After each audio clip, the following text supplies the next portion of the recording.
नमस्कार साथियों, मैं आजादी महत्वपूर्ण सेशन के साथ आपके सामने पुनः उपस्थित हुआ हूं ताकि आने वाला एग्जाम में आपको अधिक से अधिक मदद मिल सके। जो भी बीपीएससी टीचर एग्जामिनेशन का तैयारी कर रहे हैं, सभी वीडियो आप देखने का प्रयास कीजिएगा। एक एक वीडियो आपके एग्जाम मॉडल तैयार किया जा रहा है। तो पहला क्वेश्चन है, कोशिका द्रव एवं केंद्र दोनों मिलकर क्या बनाते हैं? क्या है? कोशिका द्रव एवं केंद्र जो है दोनों मिलकर के क्या बनाते हैं? तो दोनों मिलकर जो बनाता है वो क्या बनाता है? जीव द्रव्य बनाता है।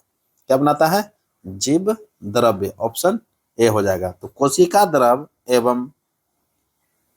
द्रव्य होगा। देखिए द्रव कर दिया, द्रव्य कर लीजिएगा, द्रव्य। कोशिका द्रव्य एवं केंद्र दोनों मिल करके जो है क्या बनाते हैं? तो जीव द्रव्य बनाते हैं। ऑप्शन ए हो जाएगा। क्लियर। नेक्स्ट क्वेश्चन है, मानव शरीर प्रचुर मात्रा में होता है। मानव शरीर में जो है प्रचुर मात्रा में होता है। तो क्या होता है प्रचुर मात्रा में? तो ऑक्सीजन जो है सर्वाधिक मात्रा में मानव शरीर में उपस्थित होता है। तो ऑप्शन क्या हो जाएगा? ऑक्सीजन हो जाएगा। ऑप्शन ए हो जाएगा। ऑप्शन सी में दिया हुआ ऑक्सीजन। क्लियर। तो सी हो जाएगा। नेक्स्ट क्वेश्चन है, जीका वायरस किसके द्वारा मनुष्यों में संचारित होता है? तो जीका वायरस जो है ये मच्छर के द्वारा, किसके द्वारा? मच्छर के द्वारा मनुष्यों में संचारित होता है। तो ऑप्शन क्या हो जाएगा? मच्छर हो जाएगा। ऑप्शन ए हो जाएगा। क्लियर। नेक्स्ट क्वेश्चन है, किस वेद में, देखिए जी लिख दिया है, इसको किस कर लीजिएगा, किस वेद में ब्रह्मा का उल्लेख तो किया है किंतु आत्मा का नहीं किया है? ये जो है ब्रह्मा हो जाएगा। ब्रह्मा लिख दिया है, ब्रह्मा कर लीजिएगा, ब्रह्मा। तो किस वेद में ब्रह्मा का उल्लेख तो किया गया है किंतु आत्मा का उल्लेख नहीं है? तो किसमें है? तो ब्रह्मा का जो उल्लेख देखने के लिए मिलता है ऋग्वेद में मिलता है, लेकिन इसमें आत्मा का उल्लेख नहीं है। क्लियर। तो क्लियर हो गया होगा। ऑप्शन ए हो जाएगा। क्लियर। और गणित का जो अंश देखने के लिए मिलता है, मैथमेटिक्स का गणित का जो अंश देखने के लिए मिलता है वो यजुर्वेद में मिलता है। ये भी ध्यान में रखिएगा। नेक्स्ट क्वेश्चन है, रेगिस्तान में बादल बरसते नहीं है। रेगिस्तान में जो है बादल बरसते नहीं है। क्यों नहीं बरसते हैं? तो निम्न आर्द्रता के कारण जो है, निम्न आर्द्रता के कारण बरसते नहीं है। तो ऑप्शन क्या हो जाएगा? निम्न आर्द्रता हो जाएगा। तो ऑप्शन ए हो जाएगा। नेक्स्ट क्वेश्चन है, कार्यपालिका एवं न्यायपालिका का पृथक्करण है। तो कार्यपालिका एवं न्यायपालिका का जो पृथक्करण है वह किस अनुच्छेद के द्वारा पृथक्करण किया गया है? तो अनुच्छेद 50 में इसका वर्णन है। किसमें है? अनुच्छेद 50 में वर्णन मिलता है, 50 में मिलता है। तो कार्यपालिका एवं न्यायपालिका को पृथक्करण का जो अधिकार दिया गया है वह किस संविधान के किस अनुच्छेद में है? तो अनुच्छेद 50 में है। क्लियर। नेक्स्ट क्वेश्चन है, लोकसभा में आंग्ल भारतीय समुदाय का प्रतिनिधित्व किस संशोधन के द्वारा समाप्त कर दिया गया? देखिए लोकसभा में क्या था कि पहले दो गो जो है आंग्ल भारतीय समुदाय के दो लोगों को चुन लेता था। कौन चुनता था? तो ये राष्ट्रपति चुनता था। क्लियर। तो उसको जो है समाप्त कर दिया गया है। कब समाप्त किया गया? तो 2019 में इसको समाप्त कर दिया गया है। कब क्या गया है? 2019 में एक संशोधन आया था, 104वां संशोधन हुआ था। कौन सा संशोधन? 104वां संशोधन हुआ था। ऑप्शन ए हो जाएगा। 104वां संशोधन के तहत जो है 2019 में लोकसभा में जो आंग्ल भारतीय समुदाय का प्रतिनिधित्व करता था उसको दोनों को क्या किया है? समाप्त कर दिया है। तो ऑप्शन ए हो जाएगा। 104वां संविधान संशोधन के तहत आंग्ल भारतीय समुदाय का प्रतिनिधित्व लोकसभा में समाप्त कर दिया गया है। इसको अनुच्छेद अगर पूछेगा तो अनुच्छेद 331 के तहत इसको हटा दिया गया है। अनुच्छेद 331 के तहत इसको हटा दिया गया है। क्लियर। तो अब जो है पहले 552 होता था लोकसभा में मैक्सिमम महत्व, सबसे ज्यादा जो महत्तम मैक्सिमम जो संख्या लोकसभा का हो सकता था वो 552 हो सकता था। क्लियर? तो इस तरह से भी आप ध्यान सकते थे। अब इसको 2 घटा दीजिएगा तो 550 हो जाएगा। लेकिन अभी वर्तमान में अगर पूछ ले कि लोकसभा में वर्तमान में कितना सदस्य है, तो 543 सदस्यों का ये लोकसभा अभी चल रहा है। वर्तमान में कितना है? 543 है। क्लियर?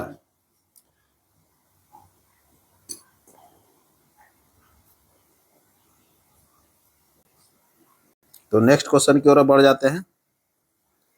नेक्स्ट क्वेश्चन है, निम्न कथन में से कौन सत्य है? तो निम्न कथन में कौन सत्य है, एक एक करके कथन हम लोग देखते हैं।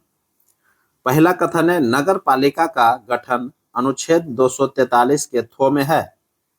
नगर पालिका का गठन अनुच्छेद 243 के थो में है, यह बिल्कुल सत्य है। क्लियर? दूसरा है, ग्राम पंचायत का गठन अनुच्छेद 40 में है। बिल्कुल सत्य है कि ग्राम पंचायत का जो गठन है वो अनुच्छेद 40 में है। तीसरा है, पर्यावरण का संरक्षण और संवर्धन, वन तथा वन्य जीवों का रक्षा जो है अनुच्छेद 48 के को में है। बिल्कुल सत्य है कि 48 के को में इसका वर्णन किया गया है। ये तीनों ऑप्शन जो है उपयुक्त में से सही है, अर्थात उपयुक्त में से एक से अधिक आंसर हो जाएगा, ऑप्शन डी हो जाएगा। क्लियर? नेक्स्ट क्वेश्चन है, अपील के उच्चतम न्यायालय के रूप में, क्या है? अपील के उच्चतम न्यायालय के रूप में किस संगठन को भारत के उच्चतम न्यायालय द्वारा प्रतिस्थापित किया गया था? अपील के उच्चतम न्यायालय के रूप में किस संगठन को भारत के उच्चतम न्यायालय द्वारा प्रतिस्थापित किया गया था? तो ब्रिटिश प्रिवी काउंसिल को प्रतिस्थापित किया गया था। किसको किया गया था? ब्रिटिश प्रिवी काउंसिल को, ऑप्शन बी हो जाएगा। ब्रिटिश प्रिवी काउंसिल को जो है उच्चतम न्यायालय द्वारा प्रतिस्थापित किया गया था, तो ऑप्शन क्या हो जाएगा? बी हो जाएगा। नेक्स्ट क्वेश्चन है, आर्तव चक्र, क्या है? आर्तव चक्र के लिए उत्तरदायी हार्मोन कहां से उत्पादित होते हैं? आर्तव चक्र के लिए उत्तरदायी हार्मोन जो है कहां से उत्पादित होते हैं? तो ये अंडाशय एवं अग्रपीयूष से होता है। किससे होता है? अंडाशय एवं अग्रपीयूष से होता है। ऑप्शन क्या हो जाएगा? ऑप्शन बी हो जाएगा। क्लियर? नेक्स्ट क्वेश्चन है, प्रस्तावना। प्रस्तावना को संविधान का भाग किस बाद में स्वीकार किया गया है? प्रस्तावना को संविधान का भाग जो है के किस बाद में, भाग के किस बाद में, यहां देखिए किस हो जाएगा, यहां किस बाद में, किस बाद में, बाद जो है ना सही से नहीं लिखा, बाद हो जाएगा इस तरह से, किस बाद में स्वीकार किया गया था? प्रस्तावना को संविधान के का जो भाग है तो किस बाद में स्वीकार किया गया था? तो भारतीय बनाम जो केरल राज्य का जो बाद आया था 1973 ईस्वी में, उसी समय इसको स्वीकार किया गया था। तो भारतीय बनाम केरल राज्य 1973 हो जाएगा। इसी में जो है प्रस्तावना को संविधान का भाग के रूप में क्या किया था? स्वीकार किया गया था। क्लियर? नेक्स्ट क्वेश्चन है, केंद्र की अवशिष्ट शक्तियां, केंद्र जो है केंद्र की अवशिष्ट शक्तियां, केंद्र की अवशिष्ट शक्तियां किस देश के संविधान से लिया गया है? तो ऑस्ट्रेलिया के संविधान से इसको लिया गया है। केंद्र का जो अवशिष्ट शक्तियां है वो ऑस्ट्रेलिया के संविधान से लिया गया है। ऑप्शन क्या हो जाएगा? ऑस्ट्रेलिया हो जाएगा, ऑप्शन ए हो जाएगा। नेक्स्ट क्वेश्चन है, राज्यपाल को अध्यादेश जारी करने की शक्ति किस अनुच्छेद में वर्णन मिलता है? तो राज्यपाल को जो अध्यादेश जारी करता है, राज्यपाल जो अध्यादेश जारी करता है वह किस अनुच्छेद के द्वारा करता है? तो 213 के तहत वो अध्यादेश जारी करता है। कौन? राज्यपाल। तो राज्यपाल जो है अध्यादेश जारी करने के जो शक्ति होता है राज्यपाल को, वह किस अनुच्छेद में दिया गया है? तो अनुच्छेद 213 में वर्णन मिलता है। जबकि राष्ट्रपति जो अध्यादेश जारी करता है वो अनुच्छेद 123 के माध्यम से करता है। अनुच्छेद जो 123 होता है इसी के माध्यम से क्या करते हैं राज्यपाल राष्ट्रपति जो है अध्यादेश जारी करते हैं, जबकि राज्यपाल जो अध्यादेश जारी करते हैं वो अनुच्छेद 213 के माध्यम से करते हैं। क्लियर? ये दोनों बातें हम डिक्लेयर किए हैं, तो आप भी क्लियर रखिएगा। नेक्स्ट क्वेश्चन है, भारत के लिए संविधान की रचना हेतु संविधान सभा का विचार सर्वप्रथम किसने प्रस्तुत किया था? भारत के लिए संविधान की रचना हेतु संविधान सभा का विचार जो है सर्वप्रथम किसने प्रस्तुत किया था? तो स्वराज्य पार्टी ने किया था।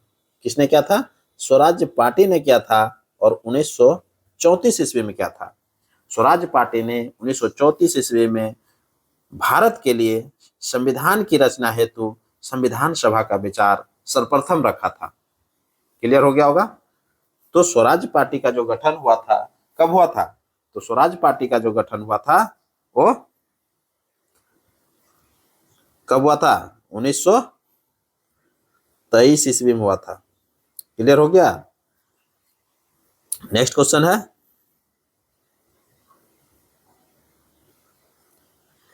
किस अनुच्छेद में वार्षिक वित्तीय विवरण का वर्णन है? किस अनुच्छेद में वार्षिक वित्तीय विवरण का वर्णन मिलता है? तो वार्षिक वित्तीय वर्णन का जो वर्णन मिलता है वो 112 में मिलता है। अनुच्छेद 112 में मिलता है। ऑप्शन ए हो जाएगा। तो किस अनुच्छेद के तहत वार्षिक वित्तीय का विवरण मिलता है? तो किस में मिलता है? अनुच्छेद 112 के तहत वित्तीय वर्णन मिलता है। तो 110 भी आपको जानना अनिवार्य हो जाता है कि 110 के तहत जो है क्या है, कोई भी विधेयक धन विधेयक है, इसका वर्णन जो है धन विधेयक का वर्णन इसमें मिलता है। क्लियर? किसमें? 110 में। धन विधेयक का वर्णन किसमें है? 110 में है, ये भी ध्यान में रखिएगा। और वित्तीय वार्षिक वित्तीय विवरण जो है किसमें है? 112 में है। नेक्स्ट क्वेश्चन है, संविधान को वकीलों का स्वर्ग किसने कहा था? संविधान को वकीलों का स्वर्ग जो है आइवर जॉगिन्स ने किया था। किसने कहा था? आइवर जॉगिन्स जो थे उन्होंने ही क्या कहा था? संविधान को जो है वकीलों का स्वर्ग कहा था। किसने कहा था? तो आइवर जॉगिन्स ने कहा था। ऑप्शन ए हो जाएगा। नेक्स्ट क्वेश्चन है, निम्न कथन में से कौन सा कथन सत्य है? एक एक करके कथन हम लोग देखेंगे और प्रत्येक कथन पर चर्चा करते हैं। पहला कथन है, महाराष्ट्र ने भारत की पहली एलएनजी संचालित बस लॉन्च किया है। महाराष्ट्र जो है, महाराष्ट्र में भारत की पहली एलएनजी संचालित बस लॉन्च किया है। यह बिल्कुल सत्य है। क्लियर? दूसरा है, डाटा ट्रैफिक के मामले में, किसमें? डाटा ट्रैफिक के मामले में विश्व का सबसे बड़ा मोबाइल ऑपरेटर रिलायंस जियो बना है। बिल्कुल सत्य है कि सबसे बड़ा जो मोबाइल ऑपरेटर बन गया है वो रिलायंस जियो बना है। ऑप्शन बी भी सत्य है। क्लियर? तीसरा ऑप्शन है कि देश के पहले डिजिटल राष्ट्रीय पुरालेख, देश के पहले डिजिटल राष्ट्रीय पुरालेख संग्रहालय का आधारशिला हैदराबाद में रखी गई है। तो बिल्कुल जो है देश के पहले डिजिटल राष्ट्रीय पुरालेख संग्रहालय का आधारशिला जो है हैदराबाद में रखी गई है। यह बिल्कुल सत्य है। ये तीनों कथन जो है उपयुक्त में से सत्य है। ऑप्शन क्या हो जाएगा? उपयुक्त में से एक से अधिक हो जाएगा। ऑप्शन डी हो जाएगा। नेक्स्ट क्वेश्चन है, हाल ही में पोखरा को किस देश की पर्यटन राजधानी घोषित किया है? हाल ही में जो है पोखरा को किस देश की पर्यटन राजधानी के रूप में घोषित किया है? ये नेपाल की पर्यटक राजधानी के रूप में इसको घोषित कर दिया है। ऑप्शन क्या हो जाएगा? नेपाल हो जाएगा। ऑप्शन ए हो जाएगा। तो क्वेश्चन भी पूछ सकता है कि नेपाल का जो है पर्यटक राजधानी किसको घोषित किया है? तो पोखरा को किया है, जबकि नेपाल की राजधानी जो है वो काठमांडू है। ये भी ध्यान में रखिएगा। नेपाल की राजधानी कहाँ है? काठमांडू है, जबकि नेपाल की पर्यटक राजधानी, पर्यटन जो राजधानी है उसको बनाया है किसको? तो पोखरा को बनाया है। ये पोखरा जो देख रहे हैं आप, इसी को बनाया है। क्लियर? नेक्स्ट क्वेश्चन है, हाल ही में भारत के राष्ट्रीय भवन में, किसमें?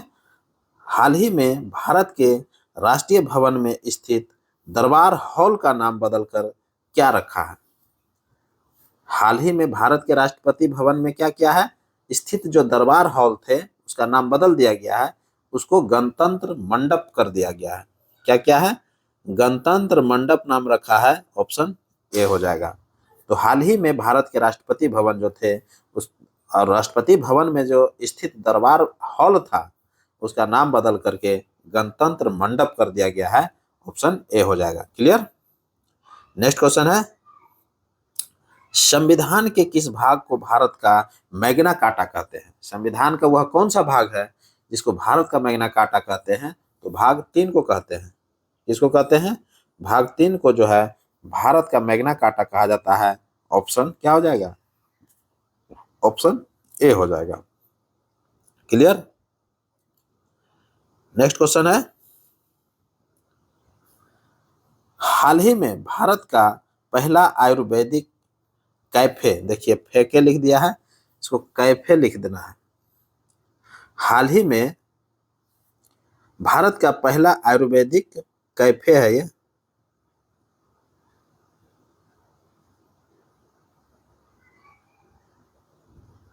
कैफे, आयुर्वेदिक कैफे कहाँ खुला है? तो नई दिल्ली में खुला है दोस्तों। कहाँ खुला है? नई दिल्ली में खुला है, ऑप्शन ए हो जाएगा। क्लियर? तो हाल ही में भारत का जो पहला आयुर्वेदिक कैफे खोल दिया गया है वो नई दिल्ली में खुला है, ऑप्शन ए हो जाएगा। नेक्स्ट क्वेश्चन है,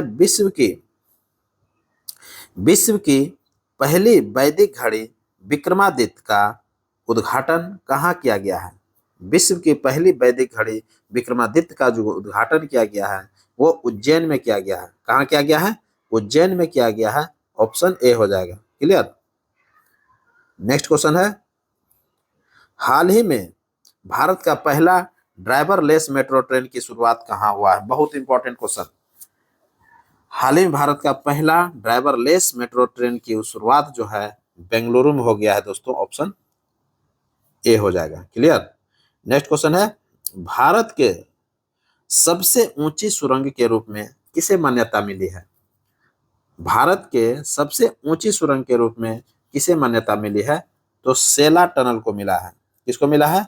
सेला टनल को जो है भारत का सबसे ऊंचा सुरंग के रूप में इसको मान्यता मिला है। ऑप्शन क्या हो जाएगा? सेला सुरंग हो जाएगा, ऑप्शन बी हो जाएगा। नेक्स्ट क्वेश्चन है, भारत का पहला चिकित्सा संस्थागत संग्रहालय का निर्माण कहाँ किया गया है? भारत का पहला चिकित्सा संस्थागत संग्रहालय का निर्माण जो है चंडीगढ़ में किया गया है। ऑप्शन क्या हो जाएगा? चंडीगढ़ हो जाएगा, ऑप्शन ए हो जाएगा। नेक्स्ट क्वेश्चन है, निम्न में से सही सुमेलित कौन है? तो निम्न में से कौन सा सही सुमेलित है, एक एक करके हम लोग देखेंगे और सभी पर विचार भी करते हैं। तो पहला है, एक तरफ शहर है और दूसरी तरफ नदी है, ठीक ना। तो पहला ऑप्शन है श्रीनगर जो है झेलम नदी पर स्थित है। बिल्कुल, श्रीनगर जो है जम्मू कश्मीर की राजधानी श्रीनगर है जो कि झेलम नदी के किनारे अवस्थित है। क्लियर? दूसरा है सूरत जो है ताप्ती नदी के किनारे है, तापी नदी के किनारे है। तो बिल्कुल सत्य है, सूरत जो है तापी नदी के किनारे है और यह सूरत जो है गुजरात में पड़ता है। क्लियर हो गया होगा। तीसरा है अयोध्या सरयू नदी के किनारे है। बिल्कुल सत्य है, अयोध्या जो है ये सरयू नदी के किनारे अवस्थित है। अयोध्या जो है ये उत्तर प्रदेश का शहर है। तो क्लियर हो गया होगा, ये तीनों सुमेलित है तो उपयुक्त में से एक से अधिक आंसर हो जाएगा, ऑप्शन डी हो जाएगा। क्लियर? सभी सुमेलित है। ओके, नेक्स्ट क्वेश्चन है, नर्मदा और ताप्ती नदियों के बीच कौन सी पर्वतमाला स्थित है? नर्मदा और ताप्ती नदियों के बीच में जो है सतपुड़ा पर्वतमाला स्थित है। कौन है? सतपुड़ा पर्वतमाला स्थित है। ऑप्शन क्या हो जाएगा? ऑप्शन बी हो जाएगा। क्लियर? नेक्स्ट क्वेश्चन है, तो नर्मदा और ताप्ती के बीच में कौन है? तो सतपुड़ा पर्वतमाला स्थित है। नेक्स्ट है, विश्व का कौन सा देश जो अपने आकृति के कारण यूट कहलाता है? विश्व का वह कौन सा देश है जो कि अपनी आकृति के कारण यूट कहलाता है? तो यूट जो कहलाता है वो इटली को यूट कहते हैं, ऑप्शन बी हो जाएगा। क्लियर। नेक्स्ट क्वेश्चन है, कितना ताप पर पारा अति चालक बन जाता है? कितना ताप पर पारा अति चालक बन जाता है? तो पारा जो है 4.2 केल्विन पर, कितना पर? 4.2 केल्विन पर जो है अति चालक बन जाता है, यह बिल्कुल सत्य है। और -268.8 डिग्री सेंटीग्रेड पर भी ये अति चालक बन जाता है। ये दोनों ऑप्शन जो है सत्य है। डिग्री सेंटीग्रेड में अगर पूछेगा तो -268.8 डिग्री सी हो जाएगा, और केल्विन में अगर हो जाएगा तो 4.2 केल्विन हो जाएगा। तो इस तरह से आप, ये दोनों ऑप्शन सत्य है, तो उपरोक्त में से एक से अधिक हो जाएगा। क्लियर। तो ऑप्शन डी हो जाएगा। क्लियर हो गया होगा। तो कितना ताप पर पारा अति चालक बन जाता है? तो 4.2 केल्विन पर, और -268.8 डिग्री सेंटीग्रेड पर। क्लियर।